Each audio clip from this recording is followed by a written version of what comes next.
నేలమట్టం చేసిండు. Criminal waste, ఇసుక, సిమెంట్, మిగతాయి చట్టంలో ఒకవేళ ఇర్రెగ్యులారిటీ జరిగినా రెగ్యులరైజ్ చేయడానికి చట్టంలో నిబంధన ఉంది. వాళ్ళేం దోపిడీ చేయలే, లేకపోతే వాళ్ళేం దేశద్రోహం చేయలే. వాళ్ళు అమాయకంగా కొనుక్కున్నారు, దాంట్లో కట్టుకున్నారు. ఒకవేళ అనుమతులు లేవనుకోండి, రెగ్యులరైజ్ చేయడానికి you have a certain rules and regulations. Criminal waste గా మొత్తం ఉన్న పలంగా నేలమట్టం చేయాల్సిన అవసరం ఉందా సార్? ఇలా గవర్నమెంట్ స్కీమ్స్ అనౌన్స్ చేస్తుంది. మీరు గవర్నమెంట్ ల్యాండ్స్ లో ఉంటే మీరు రెగ్యులరైజ్ చేయించుకోండి. మీరు ఇప్పుడు ఏమనాలి? నేను మనిషి అనన్నా, గాడిదనన్నా, ఇంకేమనాలి చెప్పండి.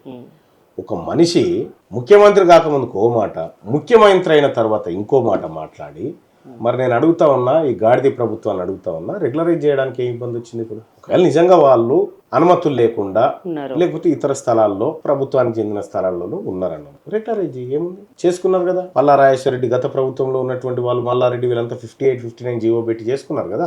మరి వీళ్ళకి ఎందుకు వర్తించదు అది? ఖమ్మం జిల్లాలో నిజానికి పేదలకు అందరికీ కూడా ఇండ్లు కట్టించి ప్రభుత్వం భూమి ఆక్రమణ చేస్తే అసలు ప్రాబ్లమే ఉండదు కదా. నువ్వు కట్టించకపోగా వాళ్ళు కట్టుకొని వాళ్ళ సొంత డబ్బుతో కట్టుకున్న దాన్ని బుల్డోజర్లు పెట్టి నువ్వు కూల్చేసినావు.